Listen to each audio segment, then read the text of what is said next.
So if you're like me, you use social networking sites like Twitter and Facebook to share a lot of links with people.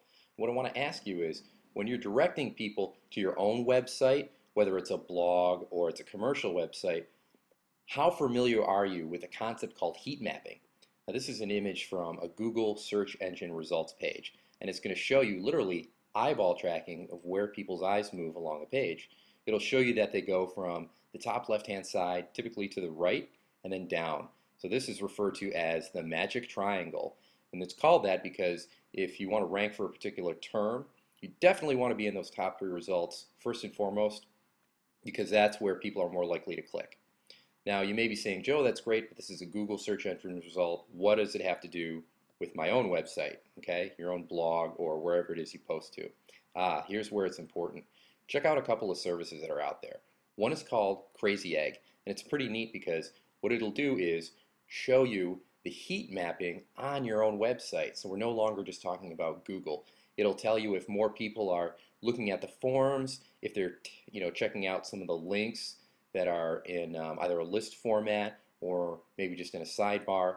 And then there's other services aside from Crazy Egg, which is more just about the heat mapping.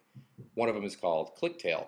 And I really like ClickTail because it offers you a video, get this, a video of how people search your website. So you can literally watch people scrolling around your page as if you were standing right over their shoulder. So if someone lands on Social Media Commando, which is one of my websites, and they land on the blog and they read some of the information and go, okay, that's kind of cool. And then later on they go to my About page and then they check out the form I have on the side, and maybe they consider entering their email address because they want to sign up for the blog, but like at the last minute before they click submit, they don't. Well, I would want to know that because it would indicate to me maybe there's a trust factor that isn't being conveyed. And it's really important, especially if you're selling something, if you're selling a service, or you're really just trying to establish credibility, you want to know where people are going and what they're looking at. So these are two really cool ways to incorporate heat mapping onto your own website, blog, and other social media presence. One of them is called Crazy Egg. This one does cost money for sure, and ClickTail does as well. So crazyegg.com, clicktail.com. I'm not receiving any compensation for it, so don't feel like obligated in any way, shape, or form to patronize them. But I just thought it was pretty cool, and I wanted to share that with you so that you can get a little bit more familiar with the concept of heat mapping and how it relates to your own blog or website, so that when you're doing a redesign or you're just updating a page, you know where to put your content.